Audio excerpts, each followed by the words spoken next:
ምዕራፍ 18 በዚያም ዘመን በእስራኤል ዘንድ ንጉሥ አልነበረም። እስከዚያም ቀን ድረስ ለዳን ነገድ በእስራኤል ነገዶች መካከል ርስት አልደረሳቸውም ነበርና በዚያ ዘመን የሚቀመጡባት ርስት ይሹ ነበር።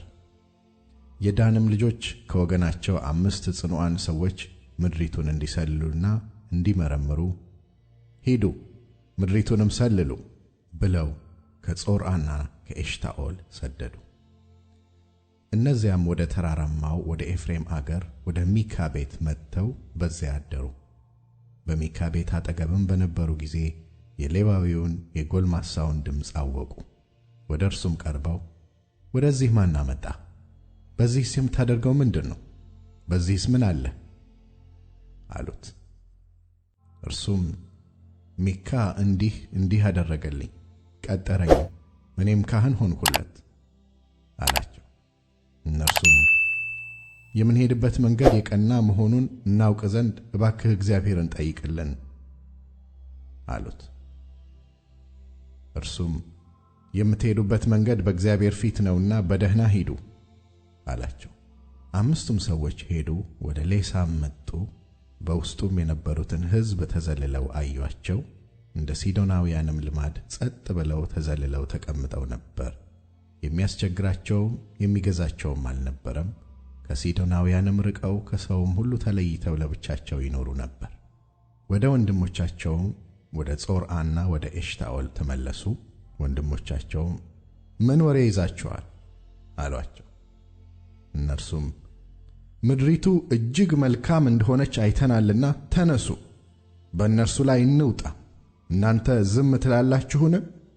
ትሄዱ ዘንድ ምድሪቱንም ለመውረስ ትገቡ ዘንድ ቸል አትበሉ። በሄዳችሁ ጊዜ ተዘልለው ወደ ተቀመጡ ሕዝብ ትደርሳላችሁ። ምድሪቱም ሰፊ ናት። እግዚአብሔርም በምድር ካለው ነገር ሁሉ አንዳች የማይጎድልበትን ስፍራ በእጃችሁ ሰጥቶአል አሉ። ከዳን ወገንም የጦር ዕቃ የታጠቁ 600 ሰዎች ከዚያ ከጾርዓና ከኤሽታኦል ተነስተው ሄዱ። ወጥተውም በይሁዳ ባለችው በቂርያት የዓሪም ሰፈሩ። ስለዚህም የዚያ ስፍራ ስም እስከ ዛሬ ድረስ የዳን ሰፈር ተብሎ ተጠራ። እነሆም በቂርያት የዓሪም በስተኋላ ነው። ከዚያም ወደ ተራራማው ወደ ኤፍሬም አገር አለፉ።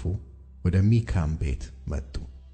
የሌሳን ምድር ሊሰልሉ ሄደው የነበሩት 5 ሰዎችም ወንድሞቻቸውን በእነዚህ ቤቶች ውስጥ ኤፉድና ተራፊም የተቀረጸ ምስልና ቀልጦ የተሠራ ምስልም እንዳሉ ታውቃላችሁን? አሁንም የምታደርጉትን ምከሩ ብለው ተናገሯቸው። ከመንገዱም ፈቀቅ ብለው ጎልማሳው ሌዋዊ ወደ ነበረበት ወደ ሚካ ቤት መጡ። ደህንነቱንም ጠየቁት። የጦር ዕቃ የታጠቁት ከዳን ልጆችም የሆኑት 600 ሰዎች በደጃፉ አጠገብ ቆመው ነበር። ምድሪቱንም ሊሰልሉ ሄደው የነበሩት 5ቱ ሰዎች መጥተው ወደዚያ ገቡ። የተቀረጸውን ምስል ኤፉዱንም ተራፊሙንም ቀልጦ የተሠራውን ምስልም ወሰዱ።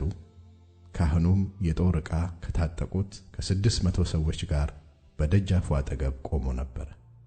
እነዚህም ወደ ሚካ ቤት ገብተው የተቀረጸውን ምስል ኤፉዱንም ተራፊሙንም ቀልጦ የተሠራውን ምስልም በወሰዱ ጊዜ ካህኑ ምን ታደርጋላችሁ አላቸው። እነርሱም ዝም በል፣ እጅህንም በአፍህ ላይ ጫን፣ ከእኛ ጋር መጥተህ አባትና ካህን ሁንልን። ለአንድ ሰው ቤት ካህን መሆን ወይስ በእስራኤል ዘንድ ለነገድና ለወገን ካህን መሆን ማናቸው ይሻልሃል? አሉት። ካህኑም በልቡ ደስ አለው። ኤፉዱንም ተራፊሙንም የተቀረጸውንም ምስል ወሰደ፣ በሕዝቡም መካከል ሄደ። እነርሱም ዞረው ሄዱ። ሕፃናቶችንና ከብቶችን ዕቃዎችንም በፊታቸው አደረጉ። ከሚካም ቤት በራቁ ጊዜ የሚካ ጎረቤቶች ተሰበሰቡ። የዳንንም ልጆች ተከትለው ደረሱባቸው። ወደ ዳንም ልጆች ጮኹ። የዳንም ልጆች ፊታቸውን መልሰው ሚካን የምትጮኸው ምን ሆነህ ነው አሉት። እርሱም የሠራኋቸውን አማልክቴን ካህኑንም ይዛችሁ ሄዳችኋል። ሌላ ምን አለኝ?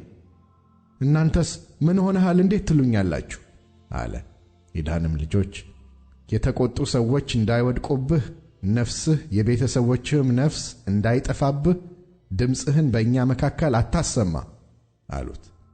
የዳንም ልጆች መንገዳቸውን ሄዱ። ሚካም ከእርሱ እንደ በረቱ ባየ ጊዜ ተመልሶ ወደ ቤቱ ሄደ። እነርሱም ሚካ የሠራውን ጣዖትና ለእርሱ የነበረውን ካህን ይዘው ወደ ሌሳ ጸጥ ብሎ ተዘልሎም ወደ ተቀመጠው ሕዝብ መጡ። በሰይፍም ስለት መቱአቸው፣ ከተማይቱንም በእሳት አቃጠሏት። ከተማይቱ ከሲዶና ራቅ ያለች ነበረችና እነርሱም ከሌሎች ሰዎች ተለይተው ብቻቸውን ይኖሩ ነበርና የሚታደግ አልነበራቸውም። ሌሳም በቤትሮዓብ አጠገብ ባለች ሸለቆ ውስጥ ነበረች። ከተማይቱንም ሰርተው ተቀመጡባት።